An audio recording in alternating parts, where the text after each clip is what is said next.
Right then, welcome to the Geo and Frankie podcast. As there was no game this weekend since we're at the FA Cup, we don't have something to talk about. So we decided to take some questions from our subscribers. So Frankie, are you ready to dive into the digital bag of questions from our viewers? I'm ready and I've not even looked, so I've got no idea what's coming. Good man. Well, we're going to start it off with something who says, are you on board with a new manager to support the sale of any player he, with no interference from the board level, chooses so as to reinvest into the squad? Yeah, I think I've learned more and more that you have to be, and it becomes a bit of a... There's too many excuses and too many things that you open up if the manager is forced to have players around him that he doesn't want. Like, for example, if he doesn't really see him in his plans, doesn't see him in his system, whatever it may be, start sitting him on the bench, the player then kicks off, you then have a fallout, the player then doesn't play minutes, the player's value drops, and then you end up with a fraction of what they're worth anyway. I mean, how many players have we bought not really suited a particular manager and ended up absolutely doing our brains because we end up having to sell them off for a fraction of what we paid for them? That can't be any good. So I just feel like you have to, because it opens up other cans of worms if you try and force him to work with players that he just doesn't want to work with. And you know, I think whether you agree with Man United's direction at the moment or not, and agree with Amorim and the way he's doing things, the Rashford scenario, he's had to say, well, I don't want him around the squad. I don't think his mentality is healthy for the rest of the team, and for that reason, I need to ship him out. And there'll be plenty of people who disagree with that and think that has still got bags of ability. I think he came on the pitch the other night and looked very lively, and is clearly a very good footballer. But the manager's saying he isn't right, and I think you really have to support that. I think technically my answer is no, but only because if Potter turned around and said, I'm going to sell Jared Bowen, I said, no, you are not. You do not sell Jared Bowen. So I think Bowen's the exception. Yeah. That could be the Ollie only Scars. That's the only two players. Ollie Scars is the other one I wouldn't want to see sold. I think that would be a mistake. Apart from those two, I'm okay with selling anyone. I've always had this mentality when it comes to not just West Ham, every football club. I think every player has a price, and for those, I appreciate I'm saying no to Jared Bowen, but look, Real Madrid came in and said 200 million. I said, yeah, we're going to have to sell him here. So every player does have a price. I don't think anyone will bid that, but you get my point. My point is we've now agreed we would sell Jared Bowen. However, this is a good thing with Potter coming in when he did. Yes, he should have come in sooner, and things might have been different in the sense that maybe we would have beat Aston Villa in the FA Cup. Maybe we'd have brought in players at the start of January rather than at the end, and January might have looked a little bit better and more positive in terms of results. It's all hypothetical. So the best time to bring in Potter would have been before Christmas. Some would argue last summer, but we've done it now, and there's advantages to have done it in January rather than waiting and giving Lopetegui the season. And that is, he's got these months now to have a real good look under the bonnet at West Ham and work out what he's done. That's why I'm very pro James Ward-Prowse coming back, because it's not like he's going to come back in the summer. A bit like Gerd. I had this conversation with Gonzo yesterday. It's the video in the forum channel today. It's not up yet when we're recording this, but it will go up at some point. It's about regarding Aoife Gerd. And I think Potter's got a difficult decision with him because he doesn't know him. He can ask people at the club and say what's he like. He can watch how he's getting on in Spain, but he can't work with him. You can't have a look at him on the training ground, have a look at him in the Premier League, because he ain't our player. He's Real Sociedad's player until the summer. Then he becomes a West Ham player again. So the only way Potter can really have a good evaluation of a Gerd is by watching him in Spain and then having a look at him pre-season. That puts your plans on hold in regards to that one player. It's like, well, I'm going to have to wait and see how he gets on. But with James Ward-Prowse, by the end of the season, Graham Potter will know what he wants to do with James Ward-Prowse, because he's had him in the squad, he's had him in training ground, he's seen him in Premier League games, and when that final whistle blows against Ipswich Town on the last game of the season, Graham Potter will know if James Ward-Prowse will be at West Ham next season or whether he wants to get him off. And I think that's one of the biggest benefits we've got from Potter coming in when he did until now, until the end of the season. So in regards to selling everybody, bar Jared Bowen and Ollie Scars, I'm happy for him to sell anyone. It all depends on the price, and also I'm happy for him to say yes or no to Carlos Soler. I still don't have a preference as to whether we'd sign him or not, and I think the fact that I still haven't made up my mind would suggest that I probably don't want to. Because if I wanted to sign him, I would know that I want to sign him. But I'm happy whatever Potter decides, really, and I think it's important that he gets to. And that's because of the lack of big picture, but that's a different topic for a different day. Nicky says, from selling to buying, Nicky says, if you could pick 2 players to sign in the summer that you think would massively improve us, who would it be?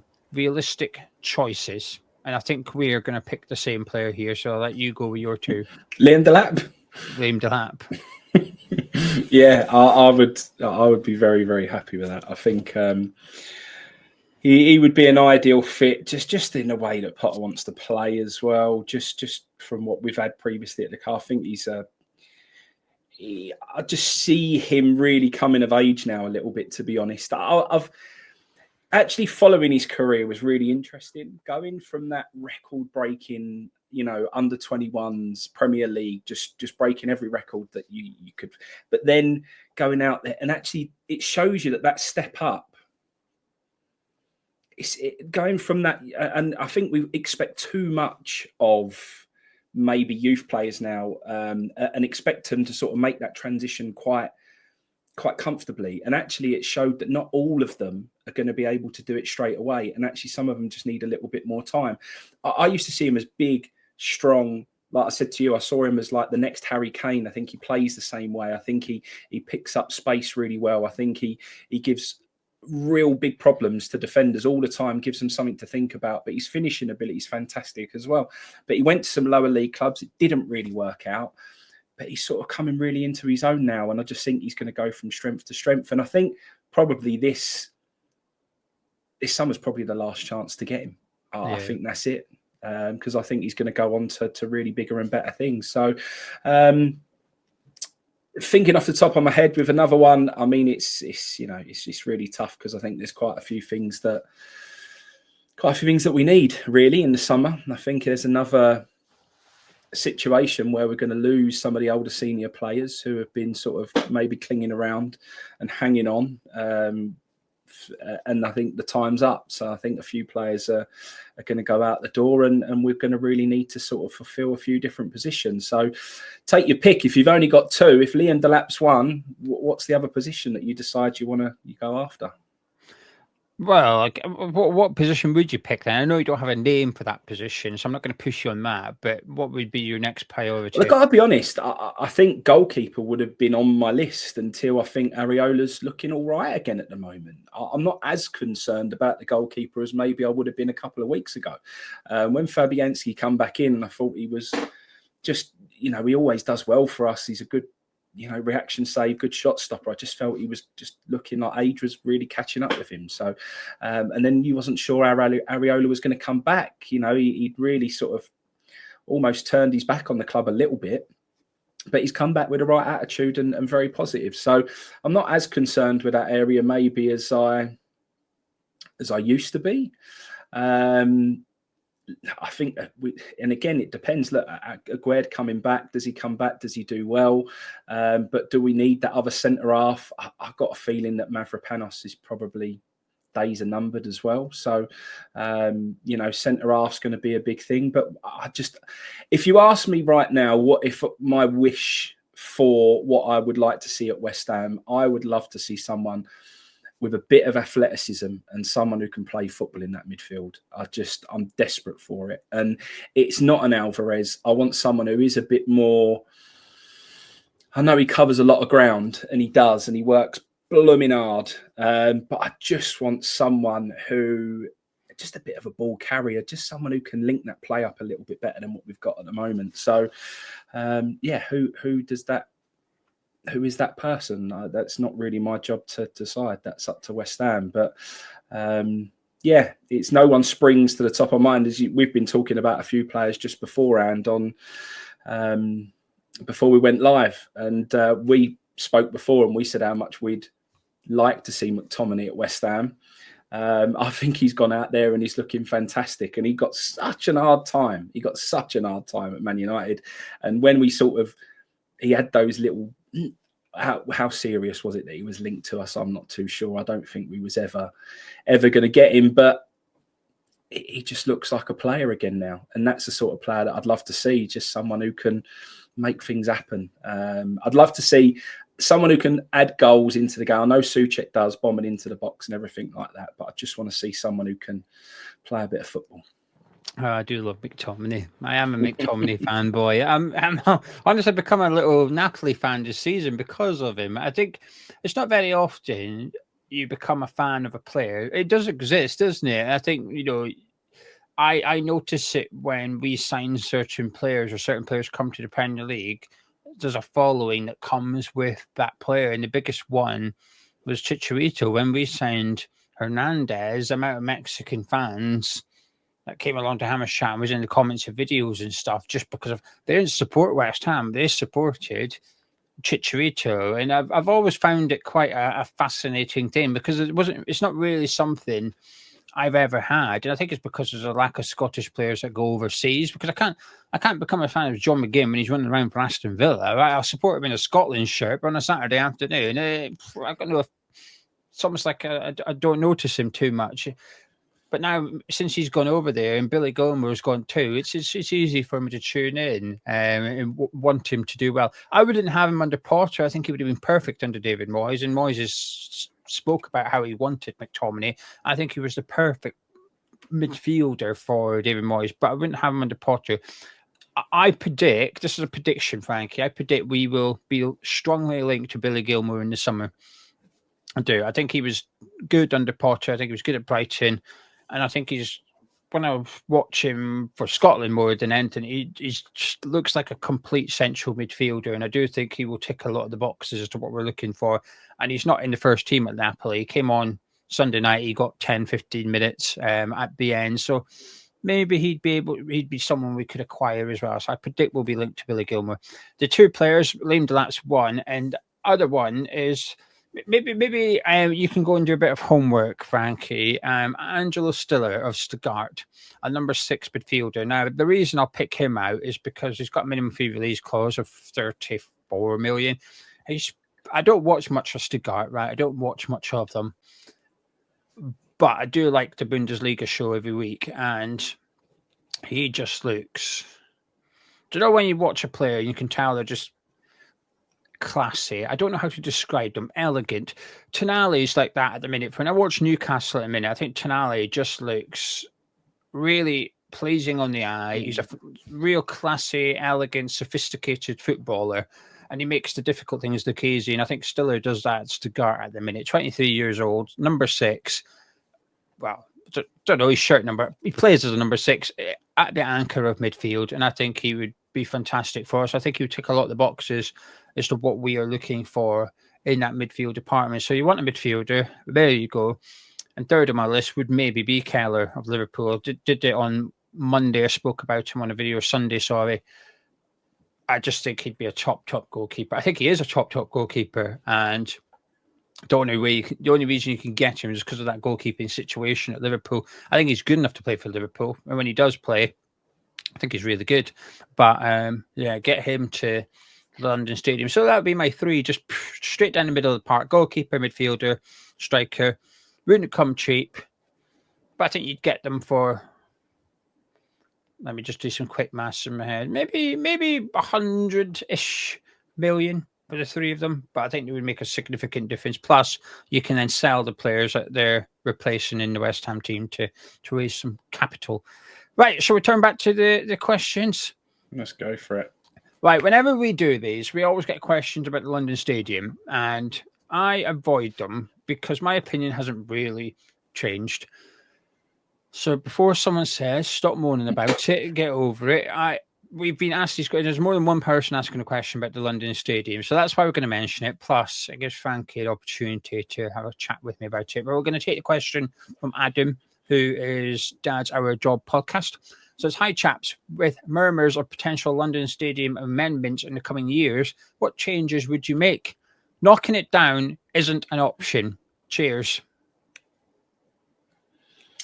Yeah, I think there are some things that are not necessarily structurally around the stadium that they can improve and maybe improve quite quickly. But again, that comes with a good relationship with the people surrounding the London Stadium. I just feel like we've got to get a little bit more proactive in thinking about the experience externally from the London Stadium as well. And you watch the videos and documentaries on Everton and their new stadium, and you look at how much thought has been put into creating that fan zone area. One thing we've got plenty of is space. There's space everywhere over there. Nobody really knows where to go. There's still places I haven't explored on a match day yet because there's just so much stuff around there. So, but I think the club have got to get better on actually putting in some effort and thinking, look, how can we create a situation that makes getting into the stadium better?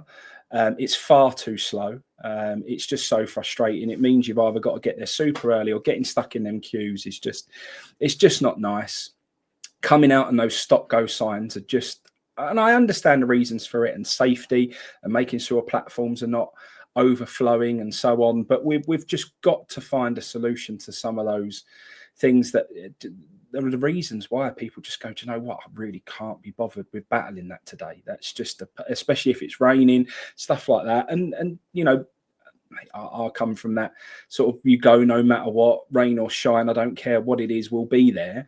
But I do understand that people who have got, you know, health conditions and so on, it does make it really difficult for them. So I completely understand it, that standing out in the rain, stopped in a stop and go sign is just not something people want to get involved in. So I get that.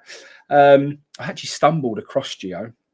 I went back via a different route because I was going to my mate's house, and we went via Pudding Mill Lane, and they've got the after party outside the ABBA Experience. Mate, that was a lively place to be following a football match, and all the lovely ladies coming out the ABBA concert and steaming into that bar. It was quite enjoyable, mate. It was all right. Were you boogieing with all the mums and grannies? Absolutely, mate. It was fantastic. I'm getting to that age now, aren't I, Gio? So you look like you're wearing the top from the ABBA hologram. So it was lovely, mate. I quite enjoyed it. It was absolutely heaving in there, and there was a good atmosphere, and it was all right. So there's just so much over there, but you know, do you really want to have football and end up in, you know, an ABBA Experience or end up in a restaurant or whatever? That's not the experience that I go to football for. That's not what I want. I want to have an atmosphere, and you've got the fan zone at the podium now, which is great, and they're putting on a real effort there, and that's fine. You've got the boats, you can go back out to Hackney Wick. There's loads of things that you can do, but I just think I'm seeing more and more clubs make a massive effort on actually thinking about areas, zones that are convenient and easy and good for the fans before and after a match event. And I feel like we've done the minimal to actually create a fan experience on the outside of that stadium. So I think we need to improve there. Inside, you know, that we've polished over some really bad things with the carpeting and you know, some of the scaffolding and the Heineken bars at each end there and stuff like that. But again, it's and you're seeing Everton, you're seeing that Kop style stand, the Dortmund style stand, the wall. It's just, you know, another level, and they're actually trying to build an atmosphere. One thing that I really struggle with is how sterile the stadium has become. And that isn't actually just the stadium's fault. If anyone's sort of asking those questions, why has it seemed to get worse? Because there were times where it actually started to get a bit better. And I remember early on when we had Tottenham on the Friday night, and it was electric over there, and we had Chelsea, and it was great. But when they put that wall in between one side of the stadium and in between the away fans, that really, really doesn't help. That wall should be ripped down. Yeah. That is just absolutely ridiculous for that to be right, okay, we're in Europe. There were some quite lively teams coming over who were throwing things around and everything else. We're not in Europe no more. So why is the wall still there? Like, just take the poxy thing down. It's so frustrating. And they've done their best to disperse any area of the stadium that developed any sort of atmosphere. they've done their best to split those people up and move them around the stadium. So, look, I've got no question that lots could be done to try and get some of that atmosphere back into that football stadium again. And it actually wouldn't take no massive reconstruction, wouldn't take no development, some very, very simple things. But again, they just don't want it. That's what it comes down to. They don't care about the external experience of the stadium. And they also want the most sterile environment inside the stadium for whatever reason. We've all been cleansed. They've done their best to push the people who make a noise at West Ham away. And that is absolutely been engineered and manufactured by the people who own the football club. And if you look at Newcastle, and you text me the other night when they had their FA Cup match and how electric it was, or was it the League Cup match? It was the League Cup semi-final. Yeah. So that was amazing. Look at how they've done. Look at Aston Villa and the effort that they're putting in with those Champions League matches. We had none of that. We had our silly little light show, but no one actually thought that our Villa have got Ozzy Osbourne, massive tifo involved, and actually sat. And like I said to you before, you know, the Newcastle owners and the people that they've got consulting with the fan groups to actually say, what is it you actually want? I'll tell you what I don't want from West Ham is Poxy WWE theme tune being played at half time. I don't want that. That isn't part of football for me. I've got no interest in it. And it's never going to build an atmosphere at West Ham, ever. Actually start consulting with the fans and asking what it is that we want, what the type of music that we want played, you know, what banners that we want in the stadium, and actually listen to the fan base. And I'm sure that even with the stadium the way it is, it could feel a lot better. So for me, it isn't as big a thing as some people make out. I just think we are where we are because that's exactly what they want. Yeah, I think with Newcastle, they've got war flags. That's the fan group, but that's a relationship that's been established between themselves and the club, but also themselves and the fan base. So the fans trust war flags and the club trust war flags. And as a result of that, they're independent from the club. The money is raised by the fan base and they're able to implement what they want in the stadium. And when you watch it, it's not for everybody. Not everybody likes waving flags and plastic sheets being held up and stuff. It's not for everyone. But as a neutral watching it, it does look good. It does sound good. They had Johnny on before the semi-final against Arsenal, who's the saxophone player for Sam Fender, big Newcastle fan. They had him out on the pitch playing his saxophone, getting the crowd pumped up. And by the time the kickoff came, that place was electric. And you can tell the players feed off it. They make a tackle and they're getting up, fist pumping each other and celebrating like they've scored a goal. And the fans respond to that. There's a big cheer. It keeps the players going and stuff. So I've got no doubt it does make a difference and it does help carry that team and make it turn on a match into an occasion with the atmosphere and stuff. And I can't imagine what it feels like as a player when you're stood in that tunnel and you can hear the atmosphere out on the pitch and building up in St. James's Park. It must give you spine-tingling goosebumps you must get as a Newcastle. Mate, all we do is get a DJ playing the same music, no matter who the DJ is, every single week. It's ridiculous. We've got to put more effort in there. I always feel bad when discussing the stadium because A, it's repetitive, and B, I don't go as much anymore. Two reasons. Reason one, my personal circumstances. You know, my baby's 2 months old, and we're trying to save to buy a house. So going to the football is incredibly expensive, like really expensive to go to one game. The trains, transport, possible hotels and stuff like that. It's 300, 400, 500 quid to attend a home game. It's not something I can justify at the minute. So there's that. But also B, it is the match day experience. I don't miss it. I used to, and I used to feel guilty for not going to work. If I went a month without going to a home game, I was like, and I used to get itchy feet and make sure, check the fixtures. And I tell you what, one of our patrons, whose father passed away very recently, and he wants to take his boy to a West Ham game soon, just to cheer him up because he's lost his grandfather. So we said, right, well, let's get you to a home game. You can't do Brentford on Saturday. I had a look. The next Saturday game at home is in April. Hang on a minute. I'm scrolling. I'm like, bloody hell, it's midweek. I'm like, I can't. We don't know. Can you go in April? So it's difficult to plan ahead. The club come up with this I'll tell you, this is how bad West Ham United are. The club announced, did you see this? Club announced their partnership with Trainline. Did you see it? Mm-hmm. Save up to 20% on your train tickets, right? Here's what the club also done. They released the tickets for the match. Fans bought tickets for the match. Between the tickets going on sale and people receiving codes, the train prices have gone up 25%.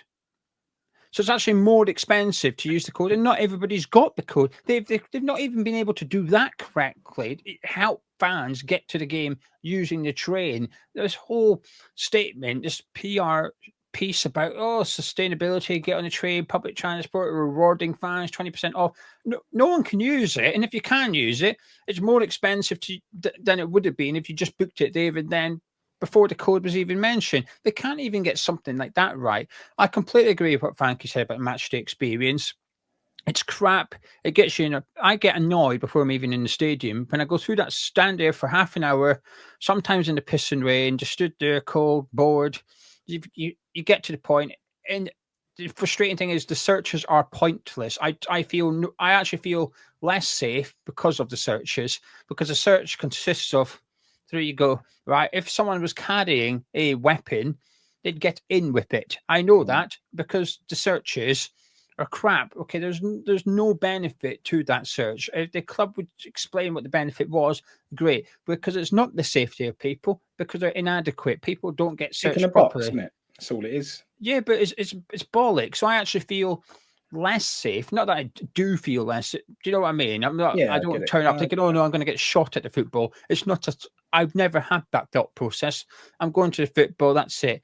But I don't go, "Oh, brilliant! Do you know what? I'm safe in this arena because of that search." It doesn't exist. If anything, I look at it and go, "I'm now less safe because anyone carrying something offensive will get in with it." The only things I've seen getting discarded at those search points is lids on bottles. Oh yeah, brilliant! Thanks for that. At least someone can't throw a bottle at me or whatever it is.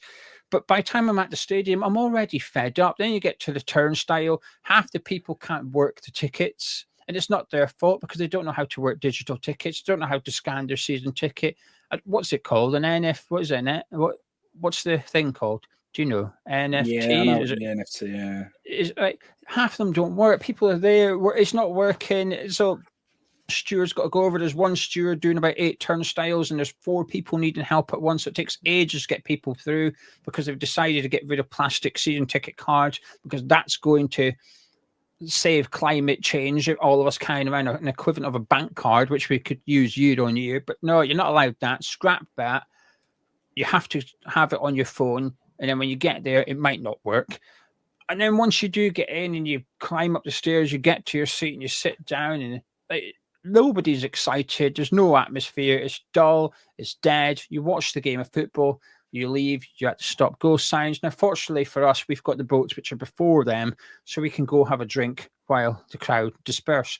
But we don't do them on the evenings for timings, so you've got to join it. And the worst thing is, had the club done what Frankie suggested, which is more focused externally, after the game, you might think, do you know what? It's quite busy. Let's go to that bar they've put there, have a drink, wait an hour, and then we'll go to get the tube because the crowd's gone, man. You won't need to stop go signs. You put in the effort outside the stadium, make it a good place to be.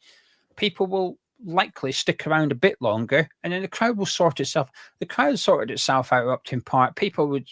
Some would go to Upton Park, some would go to Plaistow. You find a way of getting out of there that suits you. But at the minute, you're funneled down this one direction, and it takes ages and it pisses everyone off. So I don't miss going, and it's not necessary. It's not really the football on the pitch, because I used to miss going when we played under, Slaven Bilic. The football wasn't great then; it was crap then too. But I enjoyed it because a lot of the people I went with have walked away now. Like I said, there used to be about 15, 20 of us with season tickets. Now there's about 5 of us, and out of the 5, hardly any of us go every single week. So people have just stopped going now. They watch West Ham from afar, and I completely agree with you, which is what's happened within the stadium has been manufactured by the club. They don't want people there.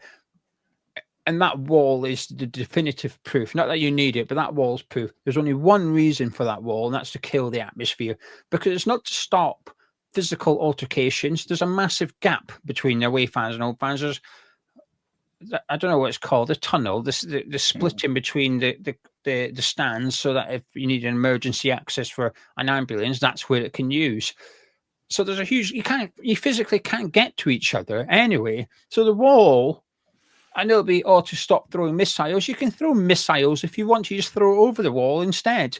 So there's no benefit to that, but it has killed the atmosphere over there.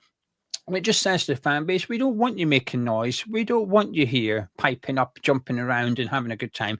Because the more of you that walk away, the less of you that will come, the more match tickets we've got, or the more people that put their tickets on the ticket exchange. Therefore, the more tourists we have, and they're more likely to spend money.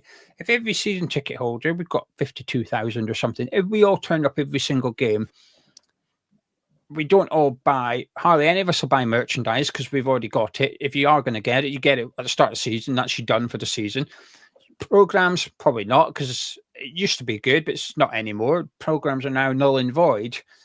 They're now for a memento more than anything. I still pick them up out of tradition. I'll tell you what, Frankie, I've got the amount of programs I've got. I buy one. I never even open the front cover. I don't know why I buy it. I just do. It's just habit. They're there. I just buy them when I'm there, put them in my back pocket. Maybe at halftime I'll read the first couple of pages, then it's just adverts and whatever, and I just think scrap it. But tourists will buy them. The half and half scars, tourists will buy them, go in the ground.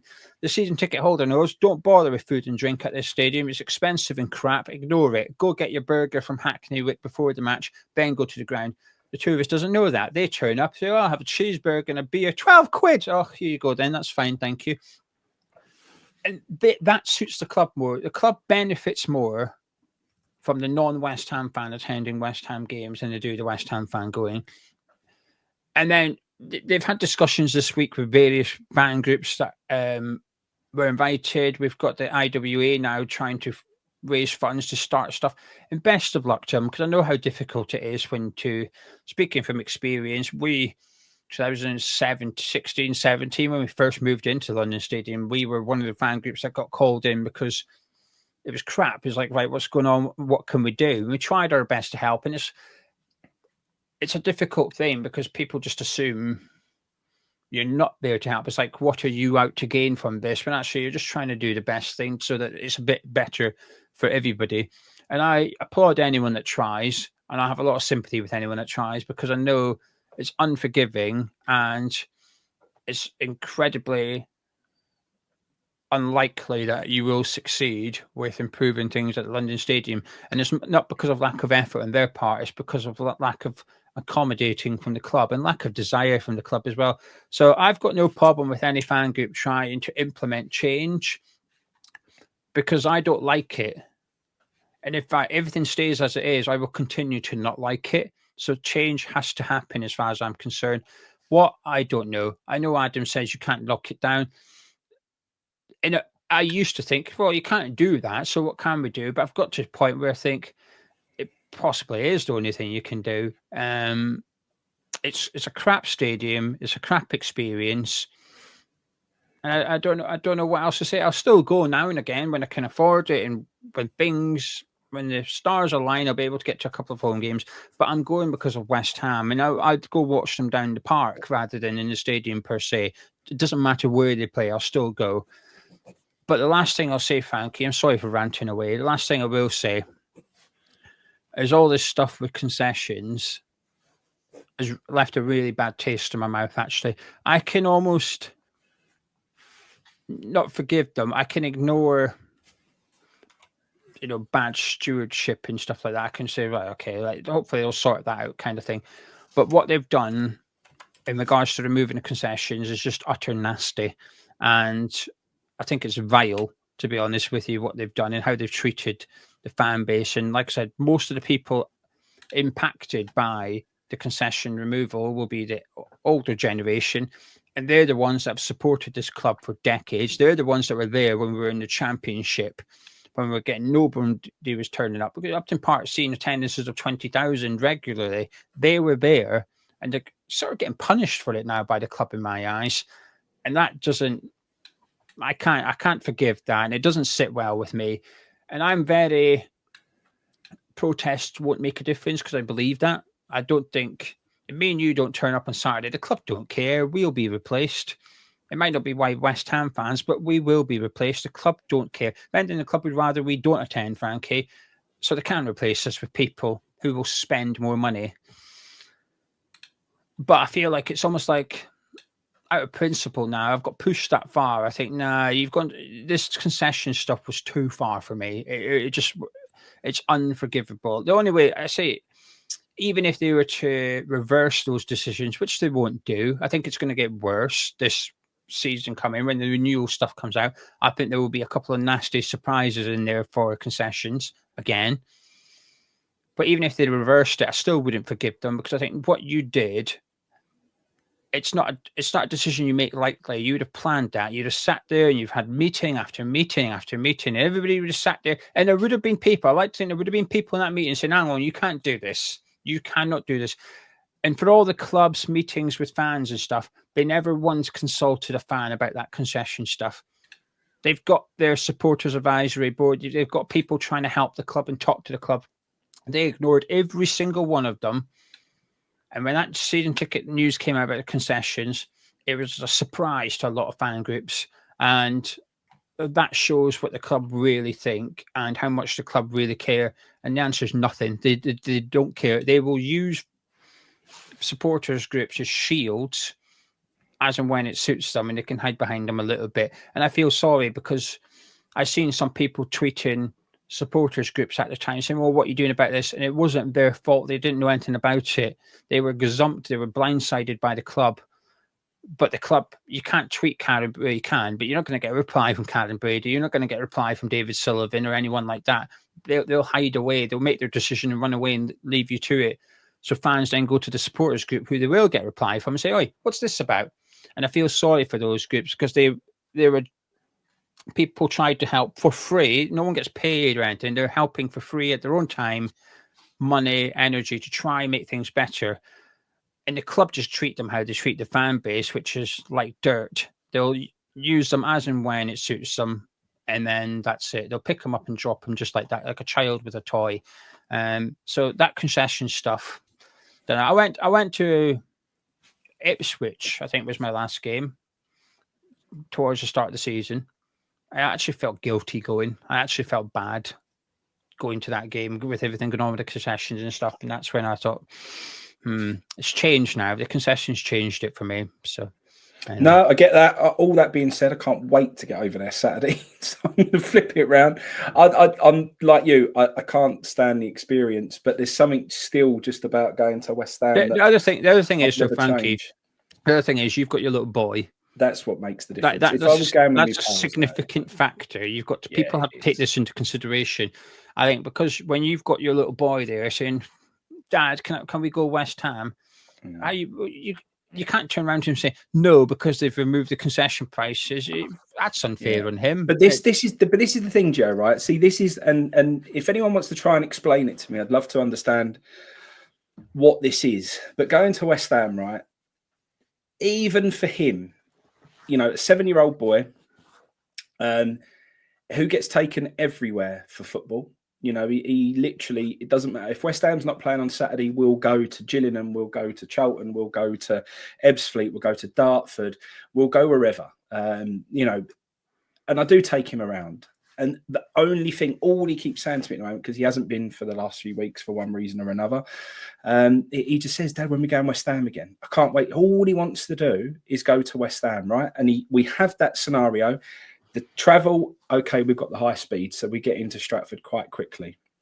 But once we get there, that walk for him, from when I used to think what I used to experience, the atmosphere, the feelings, the smells, everything that I used to get, he doesn't have any of that anymore, but he still loves it. And we go down to Charlton. So, for example, last time we went to Charlton, before the game, they've got a community fan cabin, which has got FIFA in there. It's got foosball tables. It's got whatever you could imagine. And all the players will walk around there because as they arrive, that's where they enter the stadium. So they've got all that. They've now got a fan zone at Charlton. They've got a young lad who's a DJ, plays garage music, gets everyone up for it. They've got a giant screen outside, so they play all of the early kickoffs, so everyone can watch the early kickoffs. They've got loads of Camden lager stands, and actually the beer is good. They've just launched that they're now putting in a new stout in there as well for people who like stout, so they're listening to that. They've also got what's the equivalent of the hospitality at West Ham, but they open it up as a free-to-enter fan bar. So if the weather's bad, you go into this, it's the whole length of the side of the stadium. It's where they could sell hospitality if they wanted to, but they just keep that as a completely free to enter fan bar, loads of space, loads of kids running around, playing, messing around, football, whatever, having the time of their lives, loving it. Come out the ground afterwards. Connor Coventry's standing there with his dad. You're having a chat with him. They're signing stuff. Then Chuck Zanike comes over. Then Tyrese Campbell, who scored, comes over. He's talking to all the boys. Like, they're looking at all the people they've just seen running around on the football pitch. They're having a chat with them. They're happy to sign anything that they want, you know, and you can actually talk. The owner stands in the fan zone before the game. You can go over to him, have a chat about what's going on at the football club, what's happening, transfer windows, blah, blah, blah. Like, all of that. And they've also got cages of street football, so all the kids can get in the cage and play street football together. They've got a compare, and they actually monitor. They've got a load of their community people who monitor the football pitch and the cage, and they make sure that they match boys up who are similar age and make sure no one's taking the mick. They make sure there's no slide tackles, and every boy goes in there, feels comfortable, has fun, and they're all playing. They got now these big inflatable dartboard things that you kick the football at and it sticks. They make such an effort, and even after all of that, if you said to my boy, where do you want to go? Let's go over to West Ham and stand in that queue, come out, stand in the stop go signs and everything else, he would choose West Ham all day long.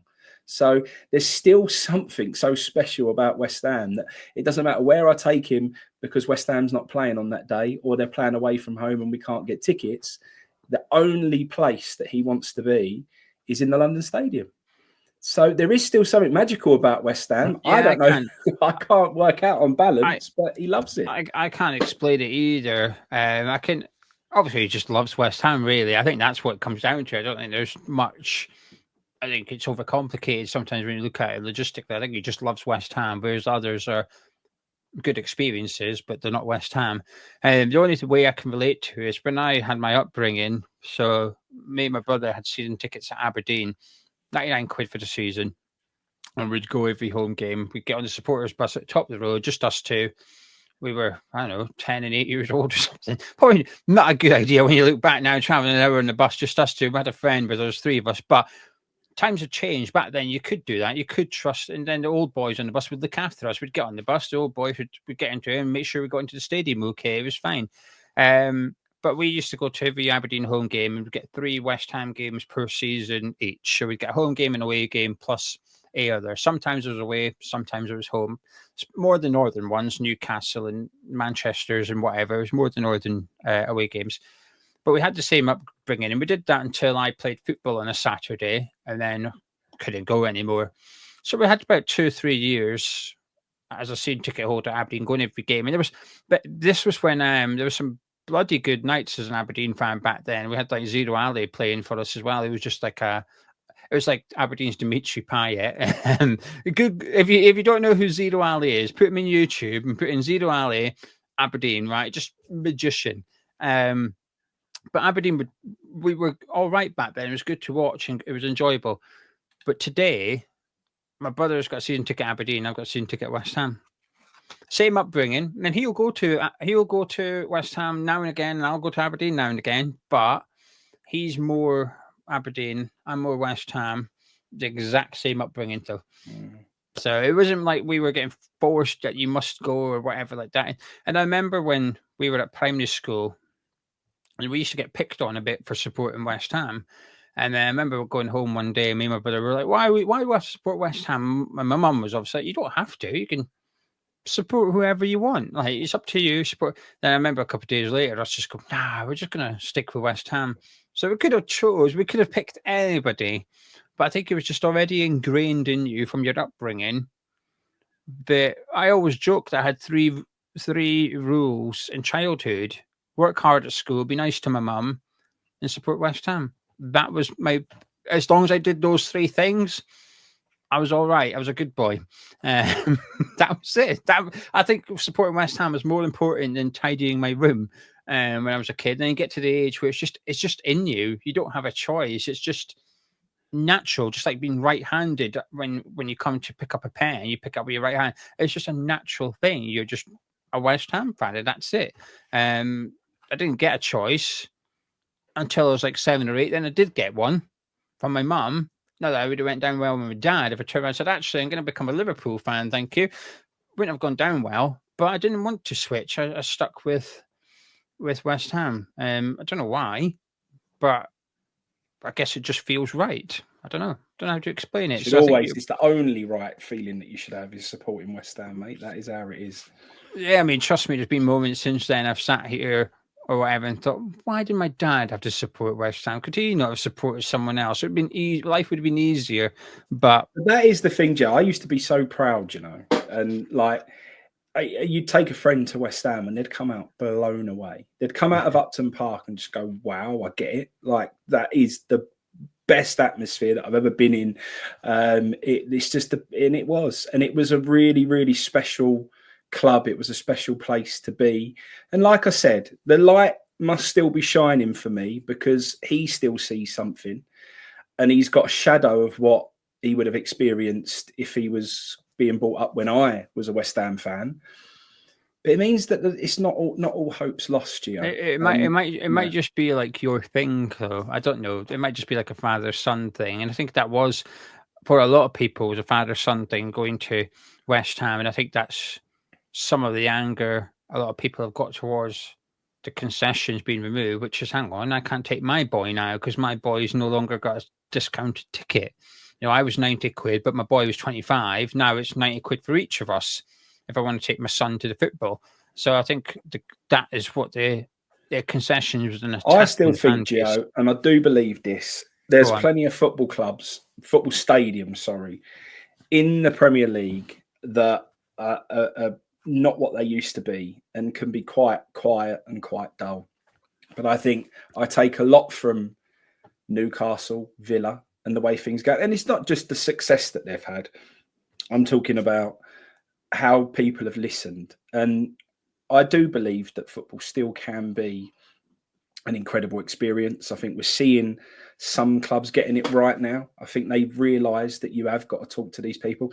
And I'll tell you what, one thing West Ham's got to be double careful of, because I'm still going and I will always go, and that will never, ever change. It will always be our thing. But when you do fall properly on hard times, if you ever do get relegated we always used to still have 30,000+ fans who would go and we would still roar that team on, and we basically pushed them straight back up every single time we had difficulties. I'm not so sure we'll see as many people back them like they used to. Quite the opposite. Quite the opposite. Right. I think a lot of people turn around and say, no, do one, mate. You discarded us while things were all rosy and pretty. Yeah. You binned us off. Now you need us. Do one. And even saw Cardiff the other week as well. Cardiff, and they had their sort of, let's all get behind the team, but get the ball out against Swansea, and they got an unbelievable result against Swansea. It shows you what you do when you do get behind the team, and they had a massive march before the game, and they all got in there. But similar to us when we've done it, they turned around and said, you know what, we've got to get back in there, we've got to support them.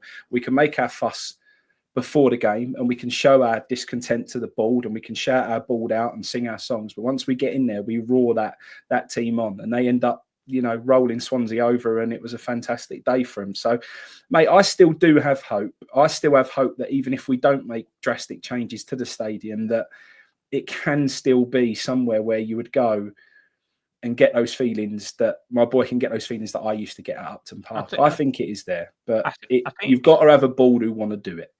I think one of the quickest fixes will be the football as well. I think there is a correlation between your team playing good football and winning games and atmosphere. It shouldn't be the be-all and end-all, but it does have an impact that if you're turning up and you're watching good football and you're winning games, I think the atmosphere will generally be a bit better.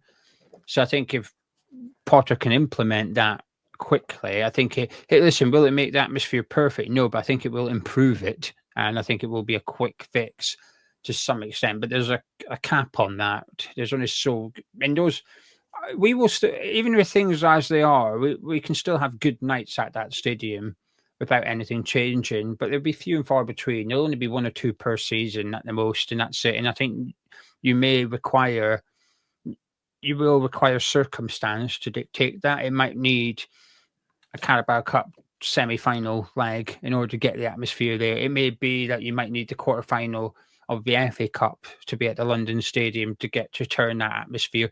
You will need something. It might be that we play Arsenal, beat them, and they can't win the title. It will be a circumstance that drives the atmosphere rather than the environment you're in. And that's the sad thing, really. And I know people watching will say, well, it shouldn't be like that if everybody turns up and sings. But the fact of the matter is, it doesn't happen. We've been there 8 years now, and granted, there was a couple of years of COVID in the middle of that. So let's just say 5 years and be kind. Been there for 5 seasons now, and it's got worse. It was never good to start with, but it's got worse. Yeah, I think the biggest problem is a lot of the people that would be driving the atmosphere, contributing to the atmosphere, has walked away, and they don't want to go back. And I think when some people have walked away prior to the concessions, and then when they see the stuff like the concessions coming out, I think that only justifies their decision. It makes them even more determined not to go back. It's a sad thing, and it's not just West Ham. This is the Premier League thing. It's not just West Ham United, but this is where I get annoyed with the club, because too often, and this goes back to one of the meetings we had in 2016-17, and I can't recall the exact question, but it was to Karen Beatty, and it was like, why do we do this? And I can't recall what it was, but her answer was, because other teams do it. And she didn't justify what they did. It wasn't, we do this because it's the right thing to do. It's, we do this because everyone else does it. And I think we've got a little bit of that going on at the Premier League now, where all the clubs are starting to remove concessions. All the clubs are trying to squeeze every bit of money out of that fan base. It's a sad thing, really. It's expensive to be a football fan, or to support your team in the Premier League is a very, very expensive thing to do. Whether you go for one game or every game, it's pricey. And I think people now are looking at their lives and situations and saying, is it really worth it? For me at the minute, it's no. I can't justify going to see West Ham when we've got a newborn and we're trying to get money together to go to buy a house. You know, it's something I've never thought I'd do in my life. I just assumed when I was younger I'd never own a house. But I've got to the point now, I think, actually, maybe if I get my finger out over the next couple of years, I might be able to buy one. Football, unfortunately, is one of the things that has to take a back seat. 5 years ago, I'm not sure I'd have said that. I would have said, I'll find a way of getting down. I'll find a way of going to West Ham. But they've made it easy for me to decide, don't go to West Ham. I'm going to an under-21s game this month, a West Ham under-21s game, because it's just up the road. But they've made it easy for me to justify not going to the games, and I don't miss it. The amount of home games that's happened when someone's messaged me, one of my friends has said, oh, crap over there today, blah, blah, blah. And it happens pretty much every game, and it doesn't make you want to go back, put it that way. But anyway, shall we leave it there, Frank? Could be nattering an hour, bloody hell. I know, mate. I feel like we've got to end on something positive, though. How did we end up on something to lift this a little bit? Well, I will say, I feel good about. I think we're going to beat Brentford. Let's end on that. I think we'll. So what I'm going to say, Geo, though, I don't just think we'll beat them. I think we have to beat them. And I know we've had a lot of positives, and it's been, didn't we play well? Didn't we look better? At some point, that's got to turn into results, mate, and you've got to win football matches. So I actually think Potter really does need to win this one at the weekend. Right, we'll discuss that later in the week. Thank you very much for joining us. You put in a question when we get round to it. Don't worry, we've kept them all. We're not going to discard them all completely. But thank you for those that did submit their questions. If you've enjoyed this podcast, please do drop a like on it by clicking thumbs up. It's going to Hammers Chat, myself and Frankie. Catch you in a bit.